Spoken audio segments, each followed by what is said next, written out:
Hello friends, मैं पूनम कुमारी आप सभी का आपके अपनी इस यूट्यूब चैनल पर बहुत बहुत स्वागत करती हूँ। दोस्तों, हम लोग पॉलिटिक की सीरीज़ में आज क्या पढ़ेंगे?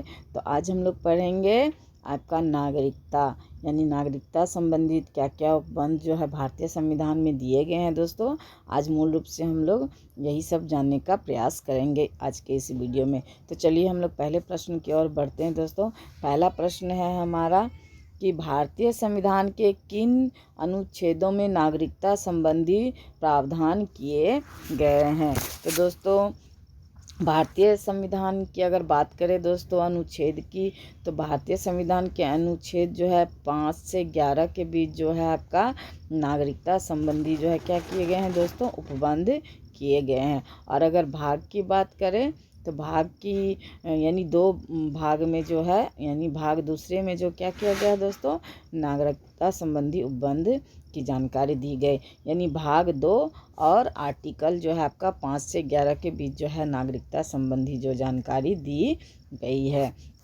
दोस्तों, अधिनियम यानी नागरिकता अधिनियम 1955 के तहत जो है बहुत सारे चेंजेस इसमें किए गए हैं, तो इसको भी आप लोग मूल रूप से याद रखिए।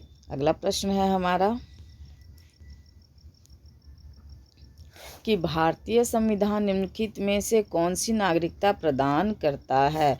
तो दोस्तों, भारतीय संविधान जो है एकल नागरिकता प्रदान करता है। यानी भारत में एकल नागरिकता की प्रणाली अपनाई गई है दोस्तों। और यह कहाँ से अपनाई गई है? तो यह ब्रिटेन से ली गई है। दोस्तों, हमारे संविधान निर्माताओं ने बहुत सी चीज़ें अलग अलग संविधानों से, यानी अलग अलग देशों के संविधानों से लिया है। जैसे नीति निर्देशक तत्व की अगर बात करें तो आयरलैंड के संविधान से लिया गया है। मौलिक अधिकार की अगर बात करें दोस्तों, तो वह जो है अमेरिका के संविधान से लिया गया है। और नागरिकता जो है कहाँ से लिया गया? ब्रिटेन से लिया गया है। तो यहाँ ब्रिटेन का, यानी ब्रिटेन की नागरिकता का नकल जो है, अनुसरण जो है हमारे भारत में किया गया है। और ब्रिटेन में कैसी नागरिकता है दोस्तों? तो एकल नागरिकता है। तो इसलिए हमारे भारत में भी क्या है? एकल नागरिकता है। अगला प्रश्न है हमारा कि किस अनुच्छेद के तहत संसद को नागरिकता के संबंध में कानून बनाने का अधिकार प्रदान किया गया है? तो दोस्तों, अनुच्छेद 11 के तहत जो है संसद को क्या किया गया है दोस्तों? आपको नागरिकता संबंधी जो है कानून बनाने का जो है अधिकार प्रदान किया गया है। तो आपका डी ऑप्शन इसका सही जवाब हो जाएगा। अगला प्रश्न है हमारा कि भारतीय नागरिकता नहीं प्राप्त की जा सकती है। तो दोस्तों, भारतीय नागरिकता जन्म द्वारा प्राप्त किया जा सकता है, देशीयकरण द्वारा भी प्राप्त किया जा सकता है, किसी भूभाग के सम्मेलन द्वारा भी प्राप्त किया जा सकता है। किंतु अगर भारतीय बैंक में सिर्फ धन जमा करके जो अगर कोई चाहे कि भारत की नागरिकता हासिल की जा सकती है, तो यह संभव नहीं है। तो डी ऑप्शन आपका सही जवाब हो जाएगा।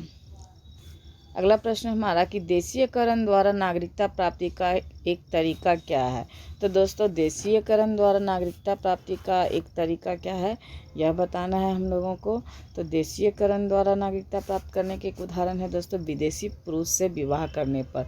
यानी अगर कोई भारतीय महिला विदेशी पुरुष से विवाह कर लेती है तो क्या होगा दोस्तों? उसे जो है आपका देशीयकरण द्वारा नागरिकता प्राप्त कर ली, यानी वह देशीयकरण द्वारा जो है नागरिकता प्राप्त कर लेगी। चलिए अगला प्रश्न हम लोग देखते हैं कि नागरिक बनने की निम्नलिखित शर्तों में एक आवश्यक शर्त क्या है? तो दोस्तों, नागरिक बनने की निम्नलिखित शर्तों में सबसे आवश्यक शर्त है राज्य की सदस्यता। उच्च परिवार की सदस्यता का कोई लेना देना नहीं है, उच्च जाति का भी कोई लेना देना नहीं, किसी धर्म का तो कोई मतलब ही नहीं दोस्तों। क्योंकि हमारे संविधान में जो है धर्म को, यानी राष्ट्र का कोई धर्म नहीं होगा, राष्ट्र जो है धर्मनिरपेक्ष होगा, किंतु वह सभी धर्मों का सम्मान, यानी उसका खुद का कोई धर्म नहीं होगा किंतु वह सभी धर्मों का सम्मान करेगा। तो इन तीनों का कोई मतलब नहीं बनता है। आपका एक ही ऑप्शन सही जा रहा है इसका, राज्य की सदस्यता। यानी राज्य की सदस्यता नागरिक बनने के लिए सबसे जो है आवश्यक शर्त है। अगला प्रश्न है हमारा कि पाकिस्तान से आकर भारत में नागरिकता प्राप्त करने संबंधी प्रावधान का वर्णन निम्नलिखित में से किस अनुच्छेद में वर्णित है? तो दोस्तों, अनुच्छेद में जो है पाकिस्तान से आकर भारत में जो है नागरिकता प्राप्त करने संबंधी जो है प्रावधान का वर्णन किया गया है। तो ए ऑप्शन इसका सही जवाब हो जाएगा। अगला प्रश्न है, नागरिकता के लोप होने का एक नियम है। तो नागरिकता के लोप होने का एक नियम क्या है दोस्तों? तो देशद्रोह का अपराध सिद्ध होने पर क्या होता है दोस्तों? नागरिकता का क्या हो जाएगा? लोप हो जाएगा। यानी अगर कोई व्यक्ति के ऊपर देशद्रोही या देश के विरुद्ध कोई कार्य में वह लिप्त पकड़ा गया और वह साबित हो गया, तो उसकी नागरिकता क्या हो जाएगी दोस्तों? ख़त्म हो जाएगी। बाकी परिवार के बिछड़ जाने पर या भ्रमण के लिए विदेश जाने पर या शिक्षा के लिए विदेश जाने पर नागरिकता ख़त्म नहीं होती है, बल्कि सिर्फ देशद्रोह का अपराध सिद्ध होने पर जो है भारत की नागरिकता ख़त्म होगी। अगला प्रश्न है हमारा कि एक व्यक्ति नागरिकता के अधिकार कैसे खो सकता है? उसका एक कारण हो सकता है, तो उसका क्या कारण हो सकता है दोस्तों, यह बताना है। तो एक व्यक्ति किसी दूसरे देश में 2 महीने के लिए चला जाएगा, गलत दोस्तों, इससे नागरिकता ख़त्म नहीं होगा। अगला है कि एक व्यक्ति दूसरे राज्य की नागरिकता ले लेता है, ये सही हो जाएगा दोस्तों। अगर कोई व्यक्ति अन्य राज्य की नागरिकता लेगा तो उसकी नागरिकता ख़त्म हो जाएगी। यानी कि एक व्यक्ति अगर किसी अन्य राज्य की नागरिकता, अन्य देश की नागरिकता हासिल कर लेगा तो वह उसकी यहाँ की नागरिकता यानी भारत की नागरिकता ख़त्म हो जाएगी। अगला प्रश्न है, निम्नलिखित में से कौन सी शर्त भारत की नागरिकता प्राप्त करने के लिए नहीं है? यहाँ नहीं है पूछा जा रहा है दोस्तों। तो अधिवास है या वंशानुक्रम है या पंजीकरण है या संपत्ति स्वामित्व। तो दोस्तों शर्त यानी भारत की नागरिकता के शर्त में अधिवास भी हो जाएगा, आपका वंशानुक्रम भी हो जाएगा और आपका पंजीकरण भी हो जाएगा। सिर्फ संपत्ति का स्वामित्व होने से नागरिकता को प्राप्त नहीं किया जा सकता है। तो ये आपका डी ऑप्शन सही जवाब हो जाएगा। बाकी कारणों से जो है आपका नागरिकता प्राप्त किया जा सकता है। चलिए अगला प्रश्न देखते हैं कि भारत की नागरिकता निम्नलिखित में से किस प्रकार प्राप्त की जा सकती है? तो दोस्तों भारत की नागरिकता जन्म से भी प्राप्त की जा सकती है, वंशानुक्रम से भी प्राप्त की जा सकती है, देशीकरण से भी, यानी कि उपयुक्त सभी इसका आंसर हो जाएगा। डी ऑप्शन इसका सही जवाब हो जाएगा।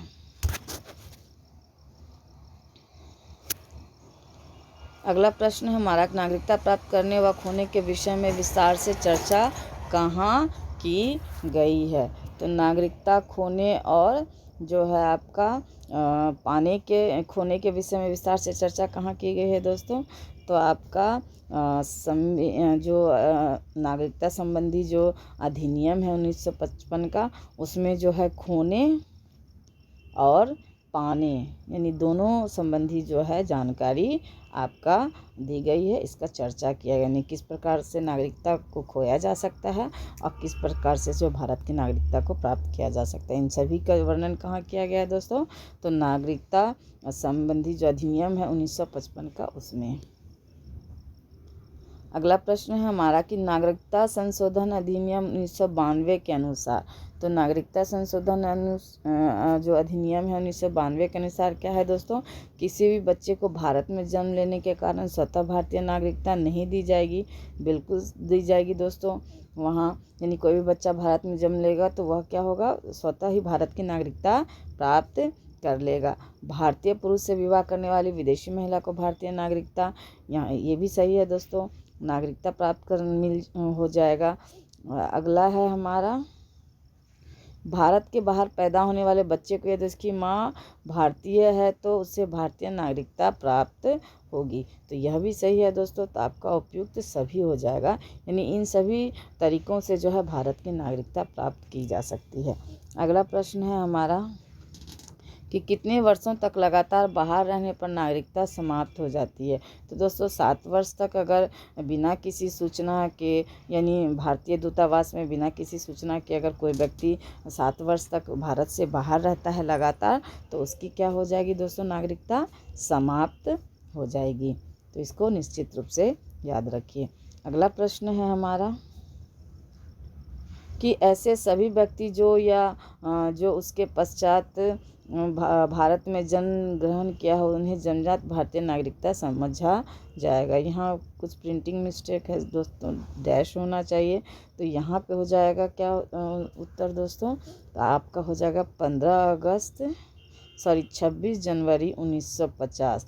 यानी ऐसे सभी व्यक्ति जो 26 जनवरी 1950 या उसके बाद जन्म लिया है तो उसे क्या हो जाएगा, स्वतः ही उसे भारत का नागरिक समझा जाएगा या उसे जो है भारत की नागरिकता मिल जाएगी। तो आपका सी ऑप्शन इसका सही जवाब हो जाएगा। अगला प्रश्न है हमारा कि निम्न में से किस स्थिति में किसी भारतीय व्यक्ति की भारतीय नागरिकता समाप्त हो सकती है। तो दोस्तों, त्यागने पर या पर्यावसन पर या वंचित किए जाने पर। तो आपका इसका सही जवाब हो जाएगा दोस्तों उपयुक्त सभी। यानी कि त्यागने पर भी जो है भारत की नागरिकता समाप्त हो जाएगी, पर्यावसन पर भी भारत की नागरिकता समाप्त हो जाएगी और वंचित किए जाने पर भी भारत की नागरिकता समाप्त हो जाएगी। तो उपयुक्त सभी इसका आंसर हो जाएगा, यानी डी ऑप्शन इसका सही जवाब हो जाएगा। अगला प्रश्न है कि निम्न में से किस स्थिति में किसी व्यक्ति को भारतीय नागरिकता से वंचित नहीं किया जा सकता है, वंचित नहीं किया जा सकता है। तो ऑप्शन देखते हैं दोस्तों। इसका सही जवाब हो जाएगा दोस्तों आपका, यानी कि निर्वाचन के दौरान भी भारत की नागरिकता खत्म नहीं होगी, आपातकाल के दौरान भी नहीं, युद्ध के दौरान भी नहीं, यानी किसी भी हालत में जो है नागरिकता समाप्त नहीं की जा सकती। तो उपयुक्त सभी इसका आंसर हो जाएगा। अगला प्रश्न है हमारा कि भारतीय संविधान में नागरिकता के प्रावधान कब लागू हुए।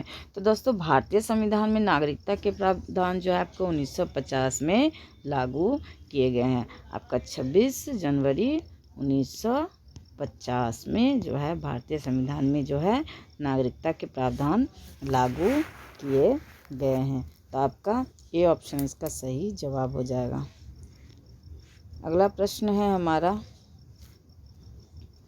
कि भारतीय संविधान के अंतर्गत भारत के नागरिकों को वे कौन कौन से अधिकार प्राप्त है जो गैर नागरिकों को नहीं है। तो दोस्तों, भारतीय नागरिकों को कौन कौन अधिकार है जो गैर नागरिकों को नहीं है, यह पूछा जा रहा है दोस्तों। तो अनुच्छेद 15, 16 एवं 19 द्वारा प्रदत्त मौलिक अधिकार, संसद व विधानमंडल के सदस्य होने का अधिकार और कुछ सार्वजनिक पदों की पात्रता। तो ये सारे अधिकार किसको है दोस्तों, भारतीय नागरिकों को, यह विदेशियों को नहीं है। तो यह निश्चित रूप से याद रखें। तो इसका उपयुक्त सभी आंसर हो जाएगा, यानी डी इसका सही जवाब हो जाएगा। अगला प्रश्न हमारा कि संविधान द्वारा प्रदत्त नागरिकता के संबंध में संसद ने एक व्यापक नागरिकता अधिनियम कब बनाया। तो दोस्तों, संविधान द्वारा जो है प्रदत्त नागरिकता के संबंध में जो है संसद ने एक व्यापक नागरिकता अधिनियम बनाया। आपका कब, तो 1955 में। तो 1955 का अधिनियम जो है नागरिकता संबंधी जो अधिनियम है, जिसमें नागरिकता के पाने और खोने से संबंधित बहुत सी जानकारी उपलब्ध कराया गया है। चलिए अगला प्रश्न देखते हैं। भारत में एकल नागरिकता की अवधारणा अपनाई गई है। तो दोस्तों, भारत में एकल नागरिकता की अवधारणा कहाँ से अपनाई गई है। तो आपका इंग्लैंड से अपनाई गई है। तो इंग्लैंड में क्या है दोस्तों, एकल नागरिकता है। और बात करें यूएसए की, तो यहाँ क्या है दोस्तों, दोहरी नागरिकता है। किंतु ब्रिटेन में एकल है और इसलिए हमारे भारत में भी जो ब्रिटेन का यानी इंग्लैंड का अनुकरण किया गया है, तो भारत में भी जो है एकल नागरिकता का प्रावधान है। अगला प्रश्न है कि भारत में रहने वाला ब्रिटिश नागरिक दावा नहीं कर सकता है। तो भारत में रहने वाला ब्रिटिश नागरिक दावा क्या नहीं कर सकता दोस्तों, व्यापार और व्यवसाय की स्वतंत्रता का अधिकार का वह दावा नहीं कर सकता है। बाकी विधि के समक्ष समता का अधिकार का दावा कर सकता है, जीवन और व्यक्तित्व स्वतंत्रता की सुरक्षा का अधिकार का दावा वह कर सकता है, धर्म की स्वतंत्रता का अधिकार का भी वह दावा कर सकता है, किंतु व्यापार और व्यवसाय की स्वतंत्रता का अधिकार का वह दावा नहीं कर सकता है। तो आपका ए ऑप्शन सही जवाब हो जाएगा। अगला प्रश्न हमारा कि किस देश में दोहरी नागरिकता का सिद्धांत स्वीकार किया गया है। तो दोस्तों, संयुक्त राज्य अमेरिका में जो है क्या है दोस्तों, आपका दोहरी नागरिकता का जो है सिद्धांत स्वीकार किया गया। वहाँ जो है दोस्तों 50 राज्य है, तो वहाँ जो है लोग राज्य की नागरिकता अलग लेंगे और केंद्र की राज्य नागरिकता अलग लेंगे। यानी एक व्यक्ति केंद्र की भी नागरिकता उसे लेनी होगी और उसे राज्य की भी नागरिकता लेनी होगी, किंतु भारत में ऐसा नहीं है दोस्तों। भारत में एकल नागरिकता का प्रावधान है और वह कहाँ से लिया गया है, तो ब्रिटेन से लिया गया है। अगला प्रश्न है हमारा कि नागरिकता प्राप्त करने के लिए शर्तें निर्धारित करने वाला सक्षम निकाय कौन सा है। तो दोस्तों संसद वह निकाय है जो नागरिकता प्राप्त करने संबंधी जो है संशोधन भी करता है और नए नियम भी बना सकता है और पुराने नियमों को जो है यानी संशोधन भी कर सकता है। तो यह सभी अधिकार किसको है दोस्तों, तो संसद को दिए गए हैं। तो आपका सी ऑप्शन इसका सही जवाब हो जाएगा। तो कैसे लगे दोस्तों प्रश्न, अच्छे लगे तो वीडियो को लाइक कीजिए, अपने दोस्तों को शेयर कीजिए और चैनल को अगर सब्सक्राइब नहीं किए हैं तो सब्सक्राइब भी ज़रूर कीजिए। धन्यवाद दोस्तों।